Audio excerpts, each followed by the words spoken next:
when I was researching this, the Greek phrase for this is Eloi, which means my God.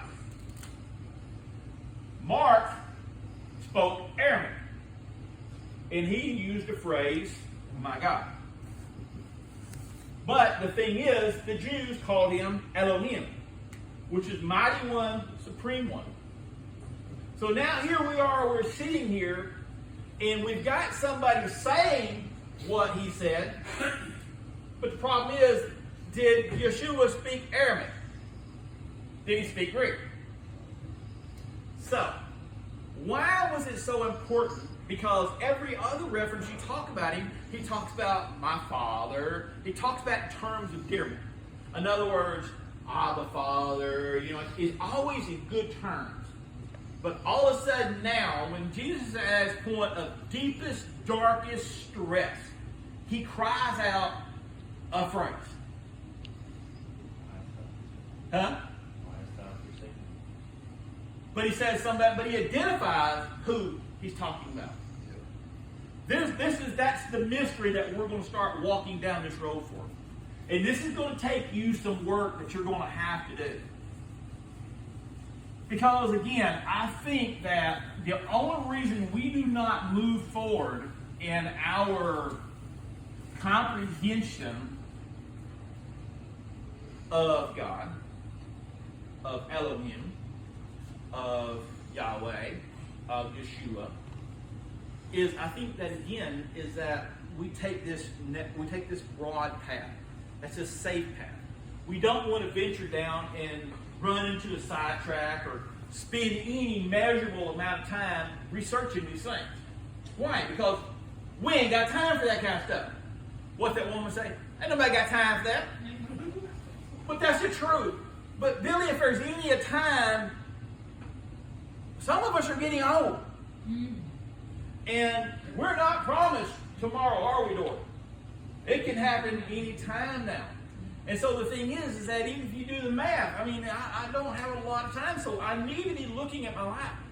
I want to know, we've talked about Yeshua, we've talked about the importance of that, but it's really not so much the name as it is deepening our understanding, or how can I say this? Our desire for more.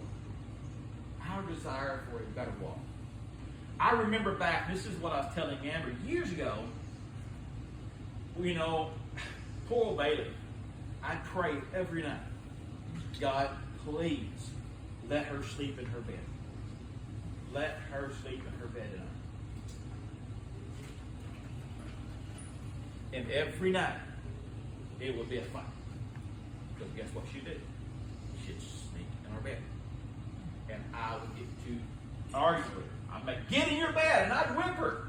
And I'd pray. I'm like, God, why can you not do this? There were other things that I would pray for. And God didn't do them. So the thing is that where did God begin at? Where did God end at? Why did God answer this? Why did God not answer that? And so it took me a long time to get into the habit of praying again. Just like the other day, I had woke up one morning and Zane was on my mind. Because I thought about asking. And I was like, God, give me the wisdom to talk to Bailey. To help me to understand it. And so Bailey happened to be over there. And I told her, I said, Bailey, please. I said, I don't want to do this. And she said, no, me and David's going to talk about this. I said, we're not going down that path. I'm like,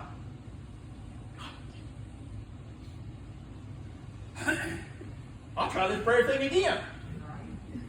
I want to try this connection thing. Billy, wouldn't it be nice to be able to have a connection to God that's better connection? When you want to talk to somebody on their phone and you call somebody and it's like, man, you tell me your speakerphone sucks. Well, I tell Artie your cricket sucks. But you want a better connection. You want to be able to hear. If I want to talk to you, I want to hear what you say. I want to hear closer to God. I think that this was put in here for one of them signposts that says, hey, stop. Look, this means something. I think that this is kind of the, I don't know if you want to call it segue, maybe this is the sidetrack, I don't know. But I think that there is a deep matter of importance. I myself want to know. I don't want Monty's interpretation of what God says. I find myself, when I listen, like this morning, I was listening to, they call it Messianic Praise and Worship. It's Paul Wilbur. He's a Jew guy that turned into a Christian, and they talk about how anointing that stuff is. But the thing is that I listen to the phrases that they use. And it's sung, he sings Dory, some phrases in Hebrew, some in English. And man, you know, when the Hebrew stuff comes in and you start hearing these names, you know, he talked about this morning, Yeshua, he says when Lord Yeshua HaMashiach comes. And he says when the Lord Messiah comes. And that's the song. But when you hear these Jewish phrases, and you know that these are words, that's the language of God. You know that there's power behind these things. You know that there's something going on. I want to connect to them. When I was in Africa, there was a song, I can't remember her name, but it was my first taste of Messianic praise and worship. And when I went to Africa, there was a song called Kadosh. And Kadosh was this song, oh my, it's just one of the things that just, even to this day, gives me goosebumps. And I remember when we were in situations, Zeke, I know you understand, or y'all, if you've ever been to a foreign country, you're in situations to where you're like, this is probably not a good place for me to be at. You know, not at all. I remember one time we went to Mexico, and we got lost in Monterrey. Lost in Monterrey. And if you're over there, guess what? That is not a good place to be. Mexico is not a friendly place to honkies. So, I remember trying to find our way out, and guess what I cannot read? Mexican. Okay? I don't read Mexican. Don't read the Mexican sign, don't read nothing. So, Billy, I'm pulling a stock trailer. An 18-foot stock trailer. Tandem axle. Go down this road, and it deads in this housing area. One car wide. I'm pulling a trailer behind a pickup truck, and I'm way down this thing. Do you know the puckering that was going on right then? And how I had to turn this truck around and get back out. You remember that, Amber? I'm sure you remember me down back there. Yeah. And I told her, I said, please, I have to focus. I have to be calm. Because I have remembered the time when I was in Africa in a similar scenario.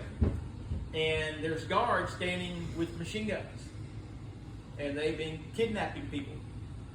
And when I was in times of great stress, in the back of my mind, I would hear this woman singing, Kadosh, Kadosh. And it was just such a song. And when I would hear this song in the back of my mind, that whole Jewish phrasing would bring me a measure of peace that I didn't have. And so whenever I would need that, I would tap into that. Well, somewhere along the lines, I have thrown that away. I have neglected that. These were things that was taught to me at a young age in my Christian walk, but yet I've neglected them. And I find myself coming back full circle again, coming back to the roots. When we're studying this thing, understand something. There are things that are happening. My opinion is that the broad path, if you think about this thing, is these people that they look at the Bible and they never really understand what they're reading. They're just reading. They never question it. Because if you ever think about this thing, have you ever in your Christian walk ever heard anybody to say, why was this phrase different? It's never been mentioned. We skipped over that. Why? God, one phrase of all the Bible. Y'all ever heard this thing called the prayer of Jabez? Y'all have never heard the prayer of Jabez? Oh my gosh. It's one of them things. The prayer of Jabez, Lord bless me indeed. But what's funny about the prayer of Jabez is that it's in the middle of this boring book. Right in the middle of this boring book. It's telling a story, Michael, and I'll find it for you and I'll prove it to you. It's right in the middle of this story, talking about he begat. Then Jabez says, Lord bless me indeed, and it goes on. Huh? Jeremiah 29. What? Jeremiah 29. Something like that. But the point is that it's in the middle of two stories. And all of a sudden, right in the middle of the story, Jessica, is a complete. And we'll talk about this next time, just to prove this point. This is where I'm trying to get you to understand. Something is going on. Because we ain't got time. I almost want to go to it right now because it's getting ready. But the prayer of Jabez, if you ever look at the prayer of Jabez, and you're reading the prayer of Jabez, and you'll find out that before the prayer of Jabez was a totally unrelated subject, after the prayer of Jabez was a totally unrelated subject. Why, right in the middle of this thing, there is something that a whole movement was spawned from. Just like the narrow path. You have to be looking. You have to be aware. And when you find it, it's life-changing. These things are life-changing to us. And we're on the verge of, but the other problem that you're going to have, and you're going to find this in any esoteric studies. In any esoteric study, in other words, anything that's hidden or beyond, that you want to really understand what's going on with it. You have to believe. Think about this thing. Why did it say in the Bible that we have to believe in Jesus? You ever thought about that? A symbol will only reveal itself to you to the degree that you believe it's true. If you do not believe that the Bible is true, then the Bible will never reveal itself to you because you've granted no authority to it. When you start associating things, you start digging into things, and the more that you believe is true, the more that you buy into this thing and you grab a hold of this thing, and now it becomes your dogma, it becomes everything about you, the more that it reveals to you. So that tells me that I have to believe that there's something else going on because the Bible is full of little things like that that is totally weird. It's like, again, you take Abram. Here he is right in the middle of this lineage of people, and all of a sudden God chooses this dude to build a nation. You know, because again, I want to know it. I want to know why. Because if I could find something, Billy, so in other words, I remember Bob Blankenship would tell us, you're going to get beat up. You keep using that karate stuff and you go out there, you're going to get beat up. Well, guess what? I was smart enough to say, well, Artie, if I don't use it, guess what I won't get? Because if I get into a fight, eventually I'm going to run into somebody who's going to clean my clock. Well, guess what I don't want? I don't want my clock cleaned. Never wanted it. Didn't desire it. So if I don't desire it, I find out what gets me in that position. I always try to be smart enough. When we ran around and did all of our crazy things, you know where we ran around and did our crazy things? In the country. Why? Less cops. So again, we would learn, and we learn how to not get in trouble. I myself, I want to know these things. I want to know what it was about Abram. Because it's not so much about Abram in as much as it is, if I spend any measure of time, Billy, just studying how a man was chosen by God and how that man walked, which is more important? Me to do that or me to sit here and watch TV? Which one is going to get me closer to discovering God? Closer to discovering a better life? A more powerful life? So what do you want to do with the rest of your life? Myself, I want to know because I don't